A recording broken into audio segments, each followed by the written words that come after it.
आज हम लोग बात करने वाले हैं साउंड के बारे में, यानी कि 70 प्लस इंपॉर्टेंट क्वेश्चन इससे रिलेटिव देखेंगे। तो चलिए बिना देरी के हम लोग स्टार्ट करते हैं।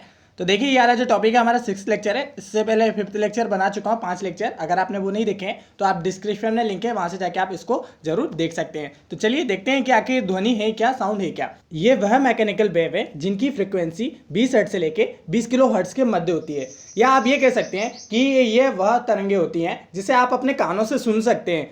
तो उसी को हम लोग क्या कहते हैं, ध्वनि कहते हैं। देखिए अभी मैं जो आपको वीडियो में पढ़ा रहा हूं, तो आप मेरी आवाज क्या कर रहे हैं, सुन पा रहे हैं। तो आप किसी चीज को सुन पा रहे हैं या मेरी आवाज को भी सुन पा रहे हैं, तो वो क्या है, ध्वनि है। ठीक है, तो ये सिंपल सी लैंग्वेज हो गई, इसमें आपको कोई डिफिकल्टी नहीं होगी। भिन्न भिन्न प्राणियों में जो ध्वनि की तरंगे की आवृत्ति होती है, फ्रिक्वेंसी होती है, और वो परिसर क्या होती है, अलग अलग होती है। आपको हर किसी में देखिए, चमगादड़ में आपको अलग देखने को मिलेगी, डॉगी की अलग देखने को मिलेगी, हर किसी के प्राणी में आपको अलग अलग जो है फ्रिक्वेंसी की ध्वनि देखने को मिलेगी। यहाँ पर आपको एक चीज अच्छे से ध्यान रखनी है कि ये जो ध्वनि तरंगे होती हैं ये अनुदैर्ध्य तरंगे होती हैं। देखिए तरंगे जो होती हैं वो दो टाइप की होती हैं, वो होती हैं अनुप्रस्थ तरंगे और दूसरी होती है अनुदैर्ध्य तरंगे। ओके, तो ये जो ध्वनि होती है ये अनुदैर्ध्य तरंगे, यानी कि जो लॉन्गिट्यूडिनल वेव होती हैं वो होती हैं। अब ये लॉन्गिट्यूडिनल वेव और ट्रांसफर वेव दोनों में क्या अंतर है, तो आपको यहाँ पर डायग्राम से उसको समझ में आ रहा होगा। तो ये जो ट्रांसफर वेव रहती है, जो अनुप्रस्थ तरंगे होती हैं, ये क्या रहती है, साइनसोइडल रहती हैं। आपने साइन के आपने फिजिक्स वगैरह में देखा होगा, तो इस तरीके से जो है ये वेव बनाती हैं। तो ये जो एक वेव एक साइकिल जब पूरा करती है ना, तो ये एक साइकिल की जो दूरी होती है वो आपकी वेवलेंथ कहलाती है। वेवलेंथ भी पूछा जाता है, बहुत सारे लोग कंफ्यूज होते हैं कि वेवलेंथ यानी कि जो तरंग दैर्ध्य ये होता क्या है। तो एक साइकिल की जो पूरी श्रृंखला होती है, एक साइकिल जो होती है आपके साइनसोइडल वेव की, वो आपकी वेवलेंथ कहलाती है। ये आपको याद होना चाहिए। इसके बाद आपको ये देखना है कि जो अनुदैर्ध्य तरंगे होती रहती हैं या जो लॉन्गिट्यूडिनल वेव होती है, उसकी जो वेवलेंथ रहती है वो ट्रांसफर वेव से अधिक होती है। ये भी आपको ध्यान रखना है। इसमें जो आपको ये कुंडली दिख रही है, ये जो घना वाला एरिया है जिसमें ज्यादा लपटी हुई है, उसको कंपैरिजन बोलते हैं, और इधर साइड भी कंपैरिजन कहलाता है। और बीच में जो इसकी जगह आपको ज्यादा दिख रही है, तो ये क्या कहलाता है, आपका रिफ्लेक्शन कहलाता है। अगर हम लोग बीच में से एक हॉरिजॉन्टल खींच दें तो ये क्या हो गया, एक हमारा हॉरिजॉन्टल हो गया। तो हॉरिजॉन्टल से जो उसकी दूरी रहती है वो आपकी एम्पलीट्यूड कहलाती है। ये आपको ध्यान रखना है, इसमें बिल्कुल भी कंफ्यूज नहीं होना है। चलिए अब हम लोग ने ये यहाँ पर तो डिफरेंस देख लिया था जो डायग्राम से। अब ओरिजिनली और क्या क्या हम लोग इसके डिफरेंस निकाल सकते हैं वो भी आप देख लीजिए, क्योंकि आपको एग्जाम में यहाँ से क्वेश्चन बन सकते हैं। तो देखिए ये जो ध्वनि तरंगे है उसको हम लोग जो है यांत्रिक तरंगे भी कहते हैं, यानी कि मैकेनिकल वेव भी कहते हैं। और इसको हम लोग कंपेयर करना है किसके साथ, विद्युत चुंबकीय तरंगे के साथ, या इसको हम लोग प्रकाशीय तरंगे या रेडियो तरंगे भी कहते हैं। एक चीज मैं आपको इंपॉर्टेंट बता दूं, आपने अगर एटमॉस्फेयर स्ट्रक्चर पढ़ा होगा उसमें आपने क्षोभ मंडल, समताप मंडल, मध्य मंडल, आयन मंडल पढ़े होंगे। तो यहाँ पर जो आयन मंडल होता है, ये आयन मंडल का काम क्या रहता है, तो ये जो आयन मंडल है ना, हमारी जो साउंड वेव आती है, जो रेडियो वेव आती है, उसको क्या कर देती है, रिफ्लेक्ट कर देती है। आपने पुराने समय में रेडियो देखे होंगे, तो वो रेडियो क्या रहते हैं, रेडियो में साउंड आपको कैसे प्राप्त होता है, तो वो जो रेडियो वेव है यहाँ से जाती है आसमान में, और आसमान में जब ये जो आयन मंडल है, आयन मंडल से टकरा के क्या होती है, आपके पास आ जाती है, जिससे आपको जो साउंड है वो अच्छे से सुनाई देता है। तो ये आयन मंडल का भी मैंने यहाँ एक इंपॉर्टेंट चीज इसमें इंक्लूड कर दी, आपको पता होना चाहिए। देखिए ये लिखा क्या है यहाँ पर, ये वे तरंगे होती हैं जिनमें माध्यम के जो कण है वो कण जो है वो तरंग के चलने की दिशा के अनुदिश कंपन करते हैं। मतलब जो दिशा में चल रहे हैं उसी दिशा में क्या करते हैं, वो कंपन करते हैं। जबकि यहाँ पर क्या बोला जा रहा है, ये वे तरंगे होती है जो माध्यम के या मीडियम के जो पार्टिकल की वेव है, वेव चलने की दिशा के लंबवत यानी कि परपेंडिकुलर क्या करते हैं, कंपन करते हैं। ओके, अगला देखते हैं हमारा कि इनकी आवृत्ति कम होती है, यानी कि जो इनकी फ्रीक्वेंसी है वो कम होती है, और वेवलेंथ क्या होती है, उच्च रहती है। जैसा कि मैं आपको डायग्राम में बताया था, वेवलेंथ कैसी रहती है, इसकी उच्च रहती है, मतलब ज़्यादा रहती है, हाई रहती है। और जबकि विद्युत चुंबकीय तरंगों के बारे में बात करें तो इसकी जो आवृत्ति होती है यह अधिक होती है, यानी कि जो फ्रीक्वेंसी इसकी अधिक होती है, जो वेवलेंथ होती है वो कम होती है। और अगर हम लोग इसकी वेलोसिटी के बारे में बात करें तो जो हमारी ध्वनि की वेलोसिटी रहती है वो कम होती है, और जबकि हम लोग बात करें विद्युत चुंबकीय तरंगों के बारे में तो ये वायु के वेग से अधिक होती है। आपको ये भी मालूम होना चाहिए कि ये जो विद्युत चुंबकीय तरंगे हैं ये हमारे 36,000 ऊपर किलोमीटर तक जा सकती है। जैसे कि आपका IRS एक सैटेलाइट आपने सुना होगा, वो सैटेलाइट जो है हमारे टीवी में जो आपको इमेज वगैरह दिखती है, वीडियो वगैरह दिखती है, तो वो किस वेव के कारण दिखती है, तो वो विद्युत चुंबकीय किरणें या विद्युत चुंबकीय तरंगों के कारण ही आपको दिखती है। तो इनकी जो आपको आवृत्ति दिखेगी या इनकी जो गति, इनकी गति ज़्यादा होती है, और इन पर जो है आयन मंडल जो मैंने आपको बताया था वो आयन मंडल का कोई भी फर्क नहीं पड़ता, ये आयन मंडल को भी क्रॉस कर लेती है। जबकि साउंड वेव जो है वो आयन मंडल को क्रॉस नहीं कर पाती है। देखिए मैं इतने अच्छे से बता रहा हूँ आपको, अच्छे से अगर ये नहीं मालूम हो तो आप नोट कर लीजिएगा, और अगर मालूम भी हो तो आपका रिवीजन हो जाएगा, क्योंकि बहुत कम लोग ऐसी चीज बताते हैं। क्योंकि ये ज्योग्राफी का टॉपिक है ना, आयन मंडल जब हम लोग पढ़ेंगे तो वहां तो पढ़ेंगे, लेकिन यहाँ पर भी आपको पता होना चाहिए। और अगला क्वेश्चन है कि ये वैक्यूम में गति नहीं करती है, जबकि जो विद्युत चुंबकीय तरंगे ये वैक्यूम में क्या करती हैं, गति कर सकती हैं। वैक्यूम मतलब निर्वात, जहाँ पे कुछ भी नहीं रहता है, ठीक है, हवा ववा कुछ भी नहीं।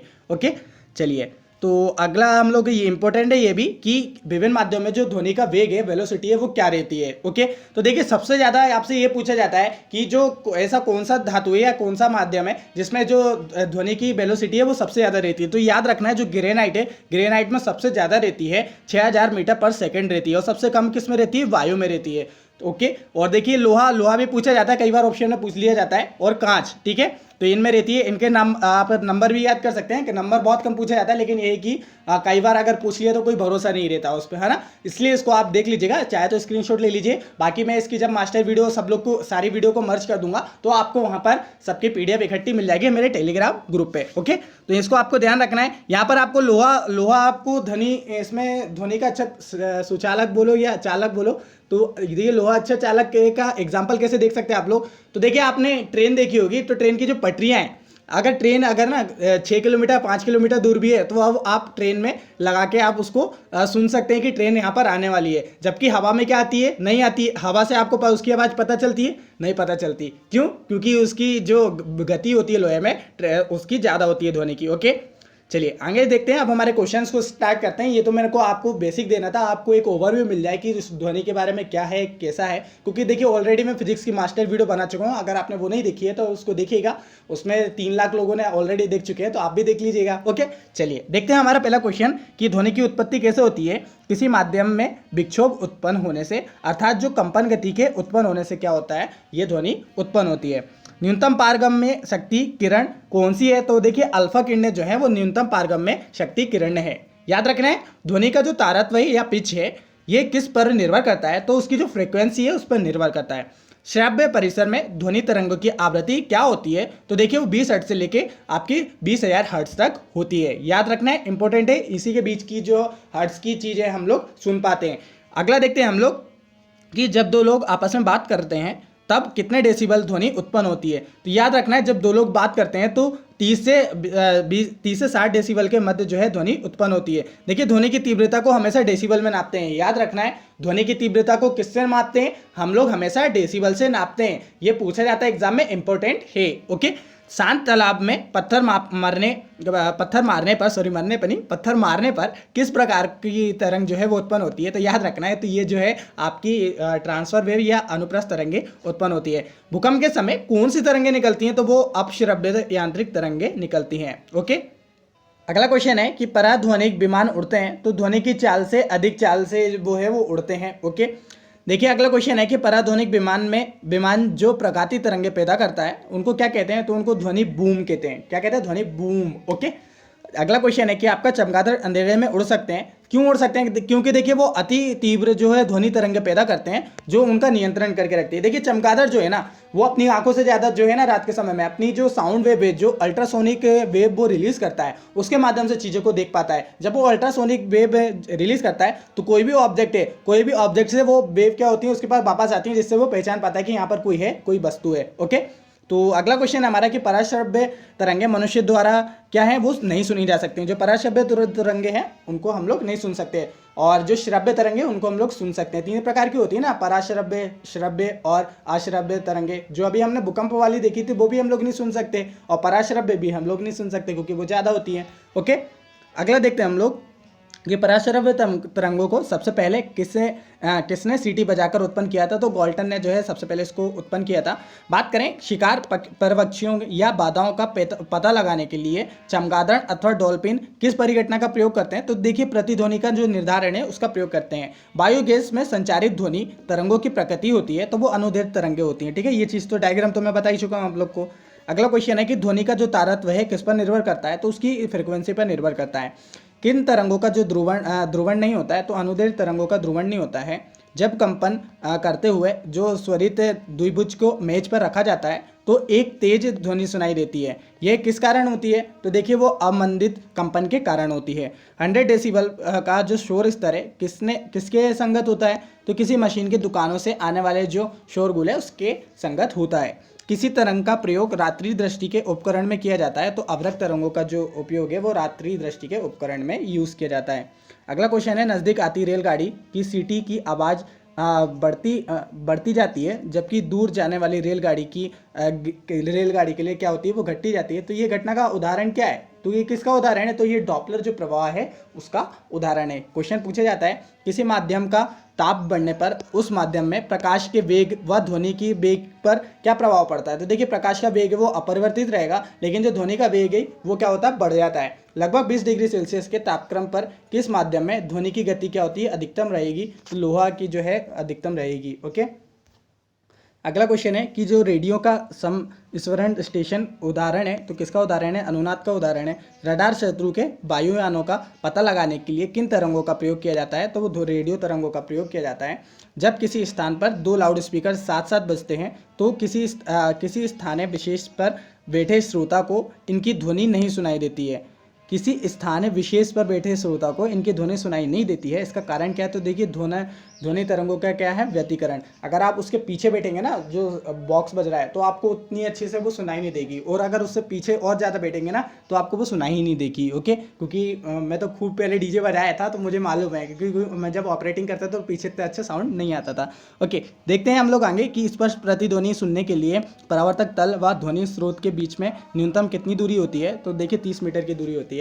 जब सेना पुल को पार करती है तो सैनिकों के कदम से कदम मिलाकर न चलने का निर्देश दिया जाता है। क्यों दिया जाता है? देखिए, पैरों से जो उत्पन्न ध्वनि के अनुनाद के कारण जो पुल टूटने का क्या होता है, खतरा होता है, इसलिए उनको कदम से कदम ताल मिलाकर चलने को मना करा जाता है। ओके, चलिए अगला क्वेश्चन देखते हैं हमारा कि हम रेडियो की जो घुंडी घुमाकर हम विभिन्न स्टेशनों के कार्यक्रम सुनते हैं, ये संभव किसके कारण? देखिए, अनुनाद के कारण। ओके, अगला क्वेश्चन है कि किसी ध्वनि स्रोत की आवृत्ति में होने वाला उतार चढ़ाव को क्या कहते हैं? तो डॉपलर प्रभाव कहते हैं। डॉपलर प्रभाव संबंधित है ध्वनि से।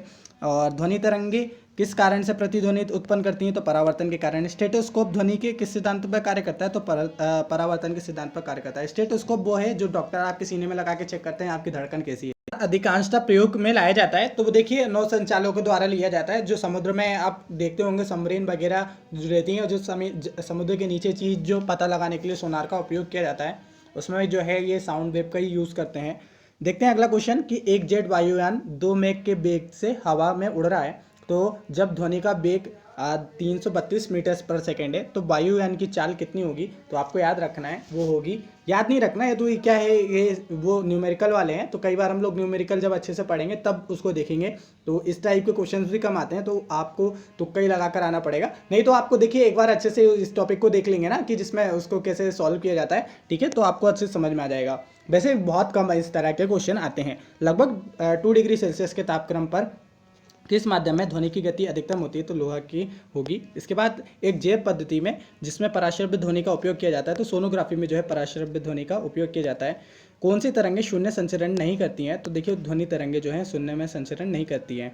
बात करें हम लोग किसी नदी या समुद्र में डूबती हुई वस्तु का पता लगाने के लिए किसका सोनार का यूज़ किया जाता है? सिंपल सा क्वेश्चन है कि वह उपकरण जो ध्वनि तरंगों की पहचान व रिजु रेखन के लिए प्रयुक्त होता है, तो क्या कहलाता है? वो सोनार कहलाता है। ओके, चलिए अगला क्वेश्चन देखते हैं हम लोग कि वह उपकरण जो ध्वनि तरंगों की पहचान के लिए व रिजु रेखों के लिए, वो ये सोनार आपको देखा है, ये यहाँ पर ये आपको दिख रहा है जहाज से यहाँ से वेव साउंड वेव छोड़ी जाती हैं, और ये साउंड वेव नीचे टकरा के वो वस्तु को वापस साउंड लाती हैं, जिससे हमको पता चल जाता है कि कौन सी वस्तु कहाँ पर है। ओके, ये आपका समुद्र तल है।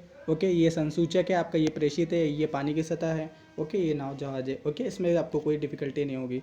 अगला क्वेश्चन है हमारा कि BW और BS, तो इसमें ए एयर को बता रहा है, वाटर को बता रहा है, और जो एस है वो इस्पात को बता रहा है, ठीक है। तो इसमें ध्वनि का वेग हो तो यहाँ पर आपको देखना है कि जो ए है, ए में सबसे कम ध्वनि का वेग होगा, उसके बाद फिर वाटर, फिर उसके बाद जो रहेगा आपका इस्पात रहेगा। ओके, लोहा रहेगा, कोई भी इस्पात आ सकता है उसमें। बात करें ध्वनि नहीं गुजर सकती है, तो निर्वात में नहीं गुजर सकती है। पराध्वनिक विमान कौन सी प्रकार की तरंग पैदा करता है? तो देखिए, पराश्रव्य तरंगे जो है वो पैदा करता है। इको साउंडली प्रयोग किया होता है, तो समुद्र की गहराइयों को मापने के लिए इको साउंडिंग प्रयोग किया जाता है। चंद्रमा के धरातल पर दो व्यक्ति एक दूसरे की बात नहीं सुन सकते। क्यों? क्योंकि देखिए, चंद्रमा पर जो है वो वायुमंडल नहीं है, तो वायुमंडल नहीं है तो वहाँ पर जो साउंड की पार्टिकल है वो कैसे एक दूसरे के पास होंगे। ओके, बात करते हैं हम लोग कि चिल्लाते समय व्यक्ति हमेशा हथेली को मुंह के समीप रखते हैं। क्यों? क्योंकि क्योंकि देखिए उस स्थिति में ध्वनि ऊर्जा सिर्फ एक दिशा में इंगित होती है। ओके, देखें हम लोग कि ध्वनि व ध्वनि प्रदूषण मापा जाता है तो डेसिबल में मापा जाता है। ओके, चलिए अगला क्वेश्चन देखते हैं हम लोग कि देखिए जल वायु और इस्पात और लकड़ी में किस में से ध्वनि का जो है वेग सर्वाधिक होता है? तो इस्पात में सर्वाधिक होता है, याद रखना है आप लोग को। अगला क्वेश्चन देखते हैं हम लोग कि ध्वनि सबसे तेज यात्रा किस में करती है? तो स्टील में करती है। ध्वनि की वेग का मान सबसे कम होता है तो कहाँ होता है? तो देखिए गैसों में होता है। यहाँ पर एक चीज़ नोट करनी है आपको, ध्वनि की गति जो है ठोसों में सर्वाधिक होती है, द्रवों में मध्यम और जो गैसों में है उसमें न्यूनतम होती है।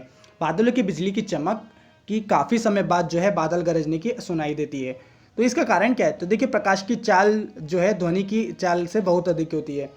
आप जब भी बिजली कड़कते हुए देखते होंगे तो वो आपको जो बिजली पहले कड़कते हुए दिख जाती है और साउंड बाद में आता होगा कि बादल गरज रहे हैं, आप बोलते हैं ना, तो जो प्रकाश की चाल जो रहती है वो अधिक रहती है साउंड वेव के मुकाबले, ठीक है, इसलिए आपको वो लेट सुनाई देती है। ये आपको ध्यान रखना है, इंपॉर्टेंट क्वेश्चन है।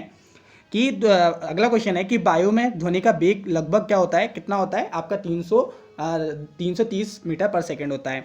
हृदय की कंपन से कौन सी तरंग उत्पन्न होती है? तो अपश्रव्य तरंगें उत्पन्न होती है, जिसे आप लोग सुन नहीं सकते हैं। ओके, अगला क्वेश्चन है कि सीटी स्कैनर करने से किन तरंगों का उपयोग किया जाता है? तो एक्स किरणों का उसमें उपयोग किया जाता है। कौन सी तरंग शून्य या स्पेस वैक्यूम में संचारित नहीं हो सकती? तो यांत्रिक या ध्वनि तरंगें जो वहाँ पर संचालित नहीं हो सकती। ओके, मनुष्य के लिए शोर की सहन सीमा लगभग कितनी होती है? तो देखिए मनुष्य की शोर सीमा होती है 80 से 90 डेसिबल, जबकि आप लोग डीजे देखते हैं कि डीजे वगैरह जो बजते हैं वो आपको 90 से ज़्यादा डेसिबल को देखने को मिलते हैं, इसलिए सुप्रीम कोर्ट यह फैसला सुनाती हैं कि डीजे वगैरह नहीं बजाया जाए।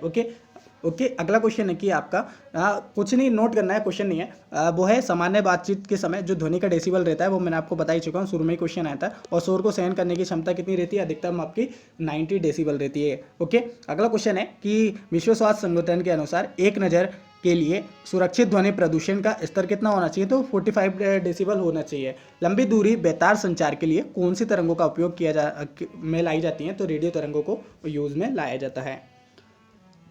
अगला क्वेश्चन है जब सितार व बांसुरी पर एक ही स्वर बजाया जाता है तो उसमें उत्पन्न ध्वनि भेद ध्वनि किस अभिलक्षण का कारण होती है? तो देखिए गुणवत्ता व क्वालिटी के कारण जो है वो अलग अलग आपको दिखती हैं।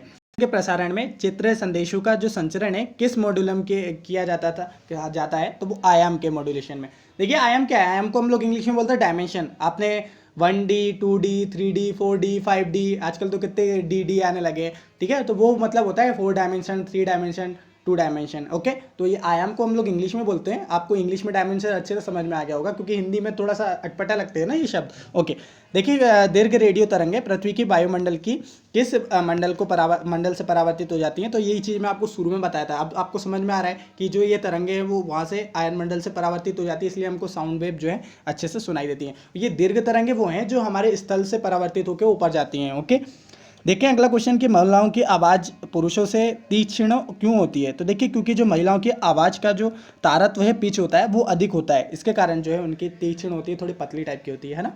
कैसी? ओके, कोई दिक्कत नहीं। अगला क्वेश्चन है कि आपका किसी तीव्रता की ध्वनि व ध्वनि प्रदूषण कही जाती है? तो वो देखिए 80 डेसिबल से अधिक तीव्रता की कही जाती है। और देखिए हम लोग कि गर्म वायु ठंडी वायु से ध्वनि की चाल सर्वाधिक किस में होगी? तो देखिए वो गर्म वायु में होगी। देखते हैं हम लोग अगला क्वेश्चन कि रात के समय आवासीय क्षेत्रों में शोर यानी कि नॉइस का जो अनुमत है या परमिटेड होके स्तर कितना होता है? तो वो देता है आपका 45 डेसिबल। ओके, सुबह देखें हम लोग सुबह 6 AM से लेके रात के 10 PM तक, तो वो आपका रहता है कितना? 55 डेसिबल। देखिए मैक संख्या का प्रयोग कहाँ करते हैं? तो किसी वस्तु की गति व उसके माध्यम में ध्वनि की गति का अनुपात ज्ञात करने के लिए करते हैं। चलती ट्रेन से प्रायः किसकी तीव्रता ध्वनि उत्पादित होती है? तो देखिए लगभग जो है 80 से जो है 90 डेसिबल की उसमें उत्पादित होती है क्या? ध्वनि। ओके, तो फाइनली इतने क्वेश्चन थे। आई होप आपको कुछ ना कुछ सीखने को मिला होगा और क्या क्या करना रहता है आखिरी में जो फॉर्मेलिटी वाली है वो आप समझ ही सकते हैं। तो चलिए मिलते हैं अगली वीडियो में। जय हिंद, जय भारत।